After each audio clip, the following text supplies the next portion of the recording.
जय श्री कृष्ण। श्रीमद् भगवत गीता अध्याय 15 पुरुषोत्तम योग। आगे सुनते हैं। ममेवांश शब्द भी अत्यंत सार्थक है, जिसका अर्थ है भगवान के अंश। भगवान का अंश ऐसा नहीं होता जैसे किसी पदार्थ का टूटा खंड, यानी कि अंश। हम द्वितीय अध्याय में देख चुके हैं कि आत्मा के खंड नहीं किए जा सकते। इस खंड की भौतिक दृष्टि से अनुभूति नहीं हो पाती। यह पदार्थ की भांति नहीं है जिसे चाहो तो कितने ही खंड कर दो और उन्हें पुनः जोड़ दो।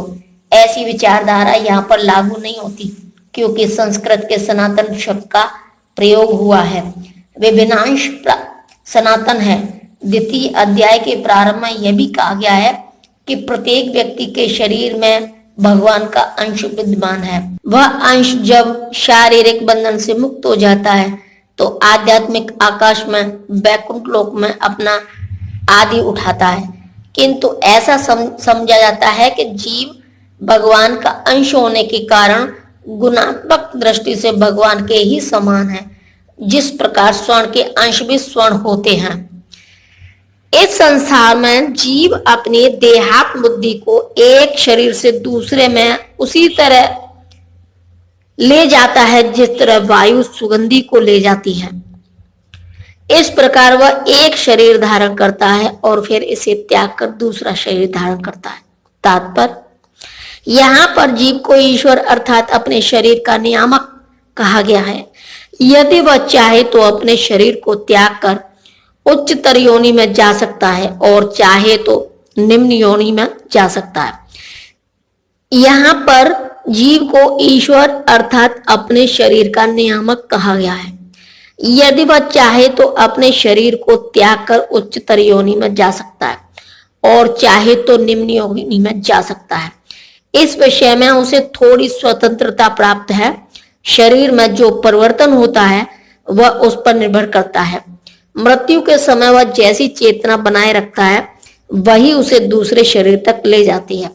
यदि वह कुत्ते या बिल्ली जैसी चेतना बनाता है तो उसे कुत्ते या बिल्ली का शरीर प्राप्त होता है। यदि वह अपनी चेतना देवी गुणों में स्थित करता है तो उसे देवता का स्वरूप प्राप्त होता है। और यदि वह कृष्ण भावनामृत में होता है तो वह आध्यात्मिक जगत में कृष्ण लोक को जाता है, जहां उसका सानिध्य कृष्ण से होता है। यह दावा मिथ्या है कि इस शरीर के नाश होने पर सब कुछ समाप्त हो जाता है।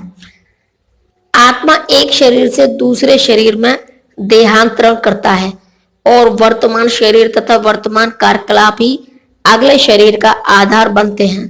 कर्म के अनुसार भिन्न शरीर प्राप्त होता है और समय आने पर यह शरीर त्यागना होता है।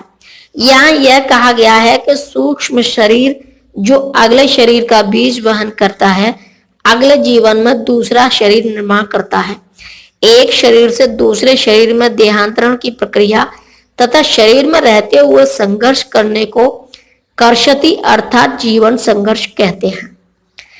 इस प्रकार दूसरा स्थूल शरीर धारण करके जीव विशेष प्रकार का कान, आंख, जीभ, नाक तथा स्पर्श इंद्रिय यानी कि त्वचा प्राप्त करता है, जो मन के चारों ओर सपुंजित हैं।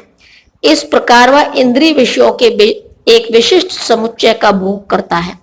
तात्पर्य, दूसरे शब्दों में यदि जीव अपनी चेतना को कुत्तों तथा बिल्लियों के गुणों जैसा बना देता है तो उसे अगले जन्म में कुत्ते या बिल्ली का शरीर प्राप्त होता है, जिसका वह भोग करता है।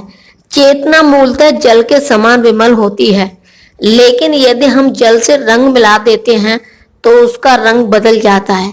इसी प्रकार से चेतना भी शुद्ध है, क्योंकि आत्मा शुद्ध है, लेकिन भौतिक गुणों की संगति के अनुसार चेतना भी शुद्ध है। वास्तविक चेतना तो कृष्ण भावनामृत है। अतः जब कोई कृष्ण भावनामृत में स्थित होता है तो वह शुद्धतर जीवन बिताता है। लेकिन यदि उसकी चेतना किसी भौतिक प्रवृत्ति से मिश्रित हो जाती है तो अगले जीवन में उसे वैसा ही शरीर मिलता है। यह आवश्यक नहीं है कि उसे पुनः मनुष्य शरीर प्राप्त हो। वह कुत्ता, बिल्ली, सूकर, देवता या 84 लाख योनियों में से कोई भी रूप प्राप्त कर सकता है।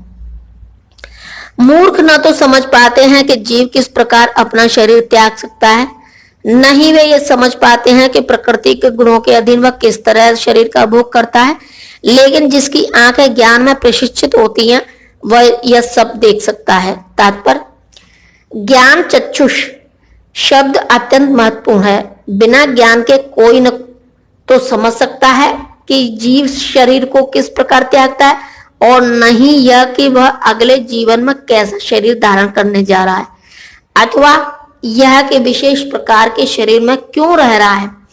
इसके लिए पर्याप्त ज्ञान की आवश्यकता होती है, जिसे प्रामाणिक गुरु से भगवत गीता तथा अन्य ऐसे ही ग्रंथों को सुनकर समझा जा सकता है। जो इन बातों को समझने के लिए प्रशिक्षित है वह भाग्यशाली है। प्रत्येक जीव किन्हीं परिस्थितियों में शरीर त्यागता है, जीवित रहता है और प्रकृति के अधीन होकर भोग करता है। फलस्वरूप इंद्रिय भोग के भ्रम, नाना प्रकार के सुख दुख सहता रहता है। ऐसे व्यक्ति जो काम तथा इच्छा के कारण निरंतर मूर्ख बनते रहते हैं, अपने शरीर परिवर्तन तथा विशेष शरीर में अपने वास को समझने की सारी शक्ति खो बैठते हैं, वे इसे नहीं समझ सकते। किंतु जिन्हें आध्यात्मिक ज्ञान हो चुका है वे देखते हैं कि आत्मा शरीर से भिन्न है और यह अपना शरीर बदल कर विभिन्न प्रकार से भोगता है।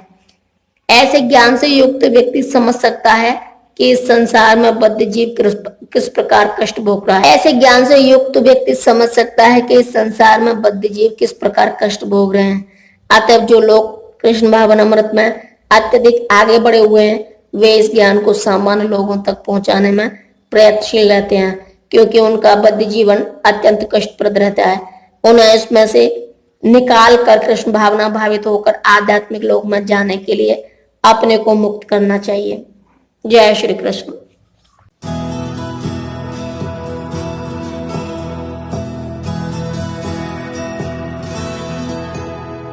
La